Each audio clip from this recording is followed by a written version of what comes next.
I still remember the day my cousin Joseph moved into his new home in Pinecrest Meadows. I was there, lugging in boxes of framed medals, old photos, and book after book about military history and leadership. We were sweating through our shirts in the August sun, but Joseph's excitement was undeniable. After spending 25 years in the Army, he was ready for a quiet, suburban life, at least on most days. Joseph had just been promoted to Brigadier General, though he kept that under wraps outside of his workplace, not out of secrecy, but humility. He always told me, "I'm just a soldier who loves my country and respects my neighbors." Unfortunately, it turns out that Pinecrest Meadows wasn't exactly brimming with reciprocity. You'd think a place with the word Meadows in its name would be tranquil. Yet, from the moment Joseph closed on that house, he stepped into a world of meticulously trimmed lawns, incessant door flyers, and strict community guidelines. The Homeowners Association, known locally as the Pinecrest Preservation Council, existed in a realm of its own. They seemed less concerned about genuine neighborliness and more about the length of your grass or the precise shade of beige on your garage door. Residents mostly complied with their rules, some more willingly than others. Joseph, however, had bigger concerns, like making sure the transition from active duty to domestic life would go smoothly. He didn't relish petty conflicts. During the first month in the neighborhood, Joseph got a friendly knock on the door. It was a woman named Dolores, the president of the HOA, wearing a pastel blazer despite the sweltering summer. She handed him a folder stuffed with guidelines. Lawn maintenance, mailbox designs, the color and material of fencing. She had it all in there. When Joseph tried to ask if he could keep the small Army flag in his front yard, her eyes darted down to her watch. She responded, "All requests must be submitted in writing, with at least 2 months' notice for the council to review." Then she gave him a sweet smile that didn't reach her eyes, bid him good day, and scurried off. I helped Joseph fill out the request form that same evening, partly out of curiosity about how picky they could be. It was for a small, discreet flag on a short post, nothing loud or ostentatious. In fact, Joseph felt it was more respectful than decorative. We mailed it off with the standard processing fee, a ridiculous $25 for HOA administrative costs. A week later, the response came in a crisp letter: request denied. Flag does not conform to the aesthetic guidelines of the community. There was no explanation, just the final word, denied. Joseph was frustrated, but what could he do? He'd moved to Pinecrest Meadows for the peace, the friendly suburban dream. That dream was tarnished, but not destroyed. Or so he thought. Over the next 6 months, the tension grew. Joseph, who spent years in active zones overseas, found himself locked in a bizarre guerrilla war over lawn ornaments and trash can placement. The HOA never approved his request for the Army flag, then also cited him for having shrubs that were, they claimed, 35 inches tall instead of the mandated 30. He got written up for leaving his recycling bin out on a Tuesday night instead of Wednesday morning. At one point, they suggested that the custom bench on his porch, hand-carved by his father, violated a homogeneity clause because it stood out from the factory-made benches around the neighborhood. I kept telling him, fight them. Don't let them push you around. But Joseph's sense of discipline and chain-of-command mentality was ironclad. I'll adhere to their process, he'd say. I believe in playing by the book as long as it's fair. The problem was, their rulebook kept changing, and fairness never seemed to be a consideration.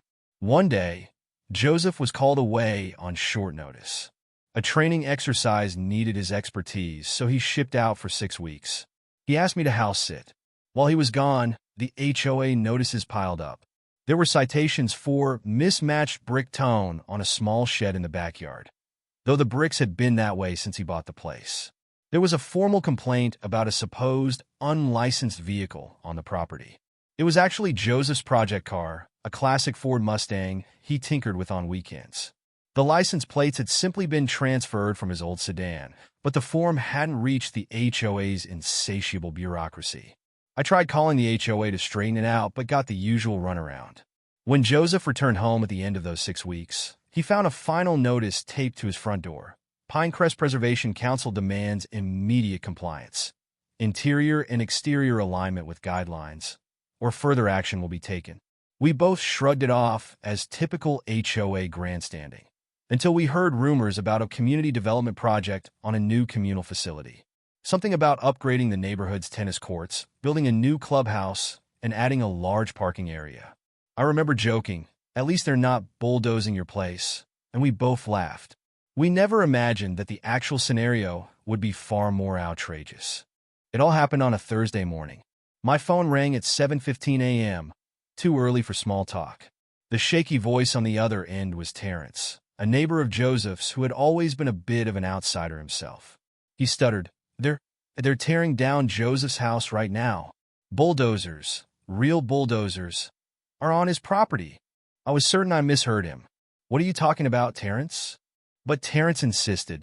"They started 15 minutes ago. Dolores is out here with a clipboard, waving them on." He was frantic, and I could hear rumbling in the background. My heart pounded. I slammed the phone down, grabbed my keys, and rushed out the door.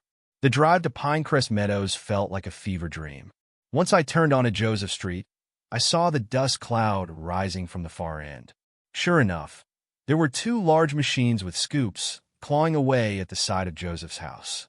A small cluster of neighbors stood at the sidewalk, some filming with their phones.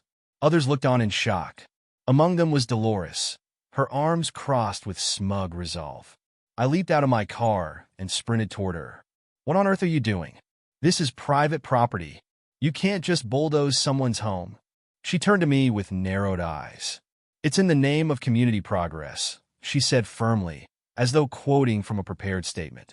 "We've filed the necessary paperwork to reclaim this lot for a new shared facility." Joseph was in violation of numerous housing codes.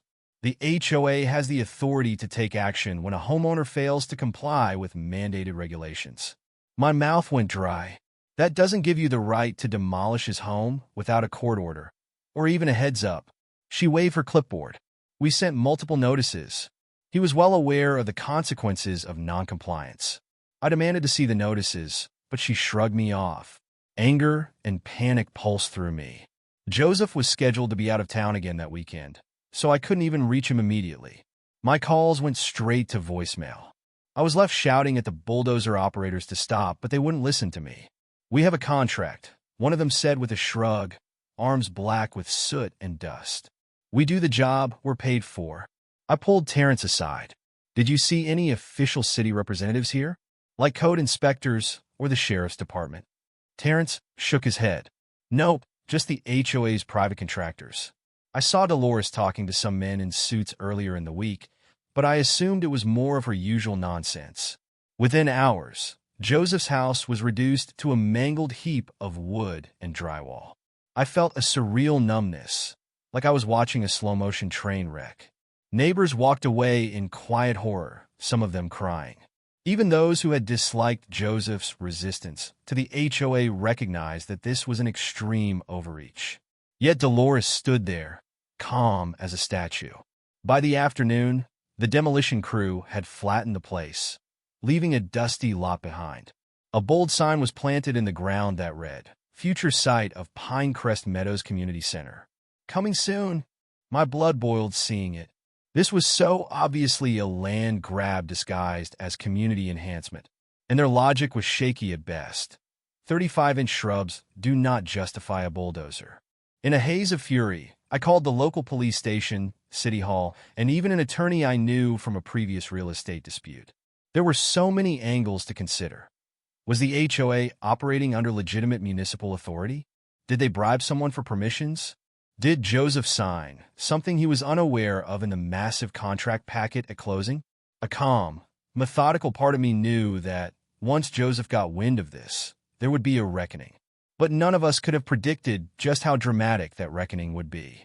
Because while the HOA had seen him as a mild-mannered ex-military guy with a short fuse over landscaping issues, they had no real idea, of the power behind the rank he now held. Joseph was more than just a brigadier general in name. He'd spent the last few years commanding significant missions overseas, liaising with high-level government officials. He was well-respected across branches, known for his integrity and strategic thinking. The Pinecrest Preservation Council had messed with the wrong homeowner. I spent the rest of that awful Thursday tracking Joseph down. He was attending a mandatory conference on advanced defense strategy, locked in a building where phones were to be silenced.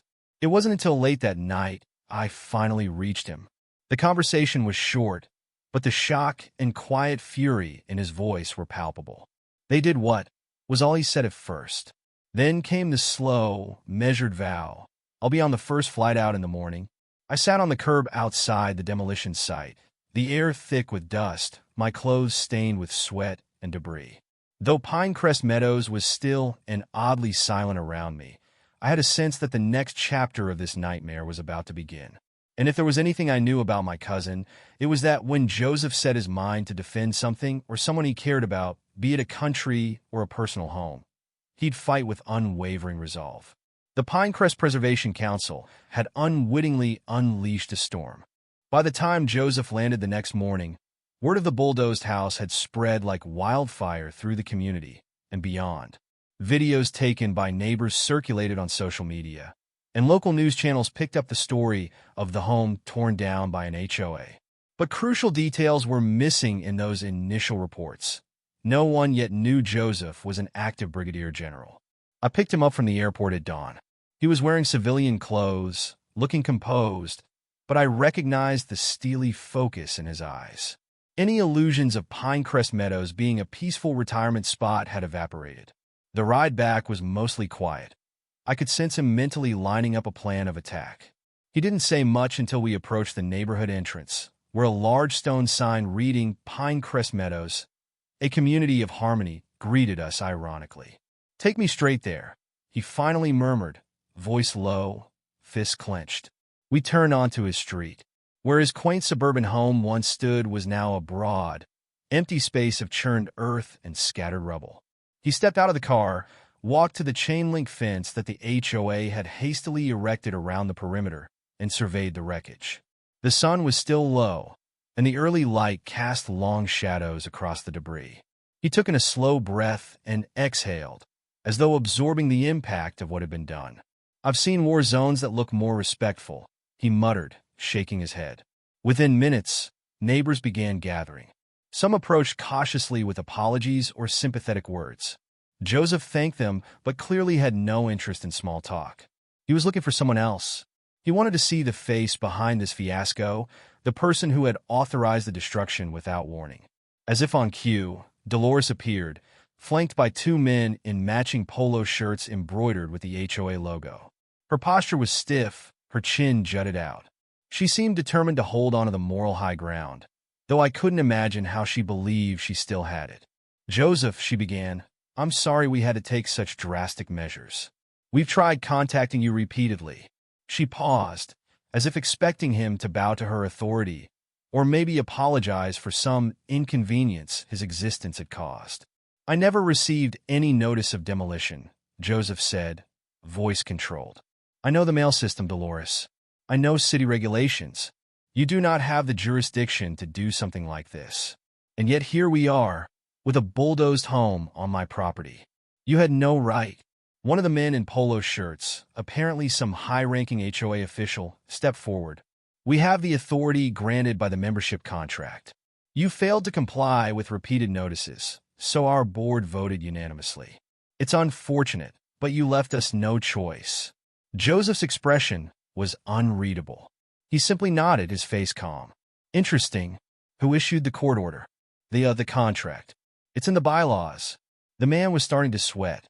He realized he was likely out of his depth. "And do your bylaws mention the Army Service Members Civil Relief Act? Or the constitutional rights of a homeowner to due process?" Joseph asked softly. "I have a feeling you might be missing a few chapters. Because last I checked, bulldozing someone's house is not a standard remedy for having tall shrubs or a misaligned mailbox." Dolores pursed her lips. "Now, there's no need to threaten us with legal jargon. We have the best intentions for the community. This land will serve a greater purpose as a shared space. You brought this on yourself by refusing to abide by our regulations." Joseph's jaw tightened, but he kept his composure. "I see." He let the words hang in the air before turning to me. "Let's go, cousin. We have calls to make." What followed was a whirlwind of activity. I watched Joseph dial numbers I'd never heard him use. He wrote down notes, made references to property statutes, and rattled off terms like federal injunction, state-level condemnation rules, and tortious interference. It was like seeing him coordinate a complex military operation in real time. He pivoted from one call to another, only stopping to text or email pertinent files. At one point, he contacted a close friend who worked in the state attorney general's office. He had another contact at the local courthouse who owed him a favor from a prior philanthropic event. Joseph was methodical, unstoppable. Within hours, the local news station's van arrived. Reporters from multiple outlets asked Joseph to comment on camera. He kept it brief, not revealing his military rank just yet. "I'm a private citizen who has been wronged by an overzealous HOA," he said. "I don't believe they followed legal procedures to do what they've done. I'm here to ensure justice prevails." The next day, the situation escalated further. A city inspector came by to take a look at the site, perplexed because no official demolition permit had ever been filed. The inspector was visibly disturbed, taking photos and shaking his head at the enormous liability. "Who carried this out? Where's the city's signature on the paperwork?" He asked no one in particular. Dolores, still playing the part of the unflappable community leader, insisted they had an internal green light from the HOA's architectural committee. The inspector nearly laughed. "A homeowners association architectural committee is not a municipal authority," he retorted. "This is way out of bounds." Within 48 hours, local politics roared into action. The mayor's office caught wind of the fiasco, and while it's not common for city officials to step into HOA disputes, the sheer audacity of demolishing a house with no municipal oversight forced them to respond. The mayor's spokesperson released a statement condemning the unauthorized demolition and promising an investigation. By then, Joseph was on the phone with Colonel Janet Barnes, a trusted colleague. "I only caught bits of the conversation, but from what I gathered, he was seeking not just legal recourse, but ways to raise public awareness of how certain HOAs abuse their limited power. He wanted to make sure what happened to him never happened again." Behind the scenes, a storm was brewing, fueled by social media outrage, local news coverage, and the unstoppable determination of a well-connected brigadier general. And Dolores, who had treated Joseph like a troublesome weed that needed uprooting, still had no clue of the magnitude of the forces assembling against her. She might have glimpsed the tip of the iceberg, but the real size of it was still hidden beneath the surface. 2 weeks later, the Pinecrest Meadows cul-de-sac was barely recognizable. News vans came and went. Protesters showed up at the edges of the neighborhood, some holding signs that read, "HOA overreach equals theft or justice for Joseph." An older couple who'd long been quiet about their own run-ins with the HOA publicly shared stories of fines for having excessively bright porch lights. Another resident tearfully admitted they paid thousands in penalties for having an improperly shaped bird bath. Meanwhile, Joseph was busy coordinating a legal battle. His attorneys were drafting a mountain of paperwork, seeking punitive damages, citing illegal trespass, destruction of private property, and emotional distress. All signs pointed to a massive lawsuit. City officials were investigating criminal charges against the demolition crew, who claimed they'd been misled by the HOA into believing the job was approved by the city. The HOA's own lawyers were frantically trying to negotiate some kind of settlement, but Joseph refused to budge. "This isn't about money," he said firmly. "They need to be held accountable, and this neighborhood needs to be freed from their tyranny." The final straw came when the army itself got wind of the situation. A small group of uniformed personnel arrived to show solidarity. The local station captured footage of Joseph, in his Brigadier General dress uniform, standing next to a handful of other service members. It was a powerful image, something that made even the most hardened cynics pause. There was Joseph, a decorated leader who'd spent his life protecting freedoms, now the victim of a rogue HOA's bulldozers. When Dolores saw the coverage of Joseph in uniform, her face reportedly went pale. She realized the man she'd been trifling with was no ordinary homeowner. She frantically tried to backtrack. She called a meeting with Joseph and his attorneys, offering to rebuild his home at HOA expense if he agreed to drop all legal proceedings. Joseph's attorneys politely declined. The wheels of justice were already turning, too big to stop. Public pressure continued to mount. Neighbors formed a coalition to replace the HOA board altogether. They staged an emergency election, something rarely done but allowable under certain state statutes. Dolores tried to cling to power, but with the city's looming investigation and the mounting legal threats, the board members voted her out to save themselves. The new interim president, a retired school teacher named Ellen Fletcher, apologized publicly to Joseph. She said, "I don't know how this got so far out of hand. I'm truly sorry. We want Pinecrest Meadows to be a real community, not a dictatorship." But it wasn't enough to quell the impending avalanche of consequences. Joseph's case soared through the courts faster than any local civil suit I'd ever seen. Perhaps it was the combined influence of outraged citizens and an army general's unstoppable drive. Or maybe it was just the sheer, undeniable evidence that the HOA had stepped wildly over the line. In court, Joseph's legal team presented the condemnation notices, all bogus, the lack of any legitimate demolition permit, and testimonies from neighbors. Then Joseph took the stand. He explained how he'd tried to follow their procedures, paid the fees, jumped through bureaucratic hoops for months. He calmly described the moment he returned to find his lifelong investment, the place he hoped would be his eventual retirement retreat, reduced to rubble. His composure was unwavering, yet you could hear the heartbreak in his voice. The judge listened intently, brow furrowed. Dolores tried to argue that Joseph had, in some roundabout way, agreed to all this by signing the Pinecrest Meadows bylaws. But Joseph's attorneys pointed out glaring illegalities. HOAs have some authority on minor matters, like paint colors or mailbox uniformity, but none of that extends to bulldozing someone's house. It was an open and shut case. The ruling was swift and firm. The HOA was found liable on multiple counts.